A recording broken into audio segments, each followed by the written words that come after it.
Wagwan everybody. Welcome back to the channel.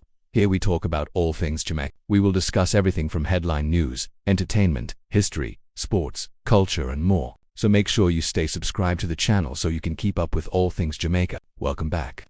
In our last video we talked about famous reggae covers of popular American music. Today we're going to flip the script and do it the other way. Popular reggae songs that were turned into American pop hits. Did you know that some of the biggest pop hits in America actually started as reggae songs in Jamaica?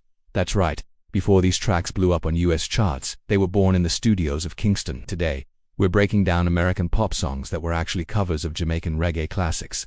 Trust me, you're going to be surprised at how many you recognize. Starting off is Guava Jelly by Barbra Streisand in 1973. Yes, that Barbra Streisand, Don't Laugh. This is a really good song, one of my personal favorites. If you haven't heard it, listen to it. I'm sure you'll agree and you'll thank me later.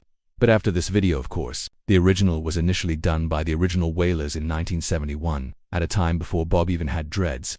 It was one of their lesser-known songs, but big ups to Babs for giving it new life. She did her thing. Next up we have what is probably the most popular reggae cover in history, I Shot the Sheriff by Eric Clapton. That racist POS took it to #1 on the US Billboard Hot 100 in 1974. I don't understand why the mayonnaise was extra heavy on this Marley classic. This was one Bob Marley and the Wailers' most famous songs, released just a year earlier in 1973 on the Burnin' album. Next up is Red Red Wine by UB40, one of their biggest hits. I know what you're thinking, but Patrick, wasn't that a Neil Diamond song? Correct, but here's the twist. Although it was originally done by Neil Diamond in 1967, it was Jamaican singer Tony Tribe who turned it into a reggae track in 1969.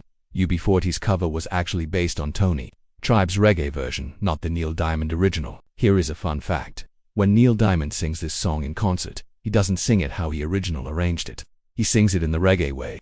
So when you hear that smooth reggae groove, you're hearing Jamaica's influence. So he is actually performing a cover of his own song. The Tide is High by Blondie. In 1980, Blondie did a very respectable, catchy version of this song. It went to #1 on the UK and US charts.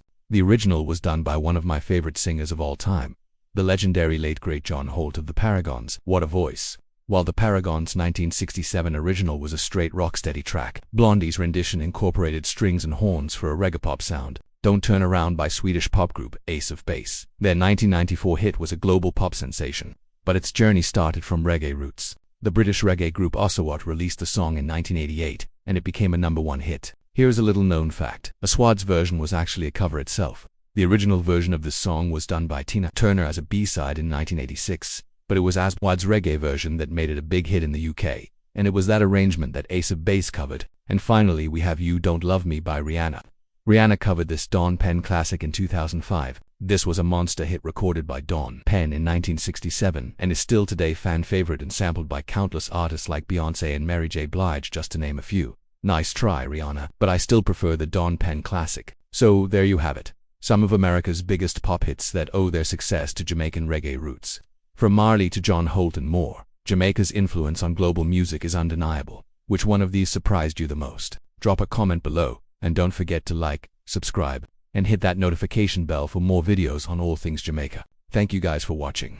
Until next time, big up yourself and walk good.